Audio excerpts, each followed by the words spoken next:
আসসালামু আলাইকুম, welcome to my page orange creations. আজকে আমি বানাবো ভ্যানিলা বেয়ার কেক। তো সব উপকরণ আমি রেডি করে রেখেছি, এখন শুরু করব।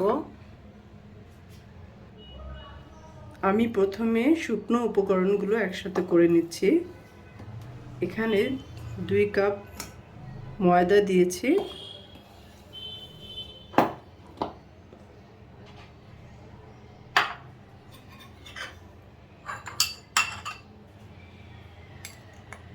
দুই চামচ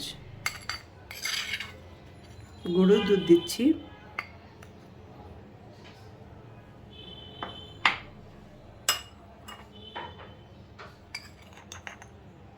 বেকিং পাউডার দিচ্ছি 2 চামচ,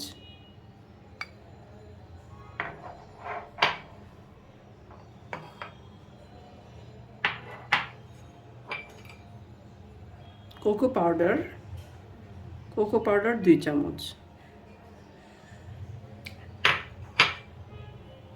এখন শুকনো উপকরণগুলো আমি চেলে নিব।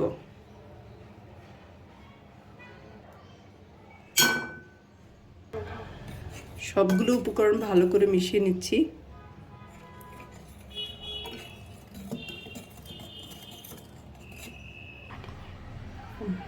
আমার মিশানো শেষ। এখন আমি নিয়ে দিচ্ছি 2টা ডিম। এখানে আমি সুগার অ্যাড করব, সুগার দিব। এই পরিমাণ কেকের জন্য আমার সুগার লাগবে 2 চামচের একটু বেশি দিব।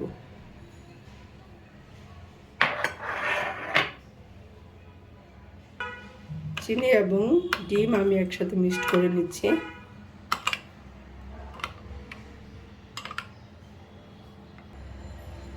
এখন আমি দিয়ে দিচ্ছি 2 টেবিল চামচ, তার উপরে হবে তেল।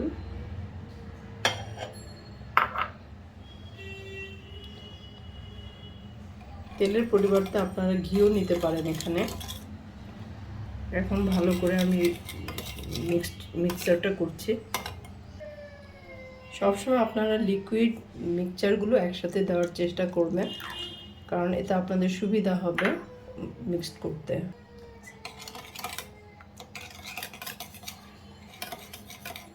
এই কাজটা বিটার মাধ্যমে করলে সবচেয়ে বেশি ভালো হয়, যেহেতু আমার বিটার নেই, আমি এভাবে করছি। এখন আমি ডিমের মিক্সচারটা আস্তে আস্তে করে বলে ঢেলে দিচ্ছি।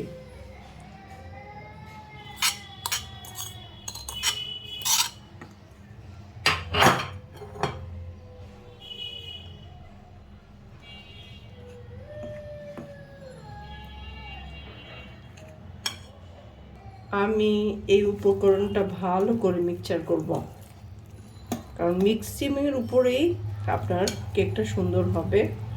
যে যত ভালো বেশি মিক্সচার করবেন, তার কেক তত বেশি সুন্দর হবে। এখানে বেটার থাকলে অনেক ভালো হতো, মিক্সিংটা তাড়াতাড়ি হতো। মিক্সচারের ঘনত্বটা একটু বাড়াতে আমি এখানে দুধ ঢেলে দিচ্ছি 1 কাপের পরিমাণ, আধা কাপ পরিমাণ। আমাদের ব্যাটারটা তৈরি করা শেষ। আমি ব্যাটারটা তৈরি করে ফেলেছি। যেহেতু আমি একটা বিয়ার কেক বানাচ্ছি, সো আমি এই শেপে একটা কাগজ ভিতরে কেটে দিয়ে দিচ্ছি। ভিতরে যাতে লেগে না যায় সেজন্য আমি উপর দিয়ে একটু তেল দিয়ে দিচ্ছি। আমি এখন সম্পূর্ণ উপকরণটি এর মধ্যে ঢেলে দিচ্ছি।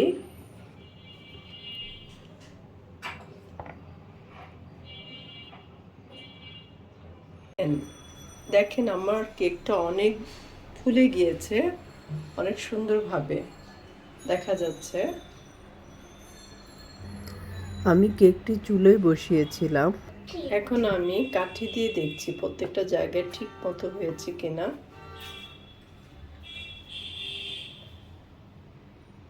ঠিক আছে, দেখেছেন কি পারফেক্টভাবে ফুলে গিয়েছে কেকটা। এতক্ষণ সাথে থাকার জন্য ধন্যবাদ সবাইকে।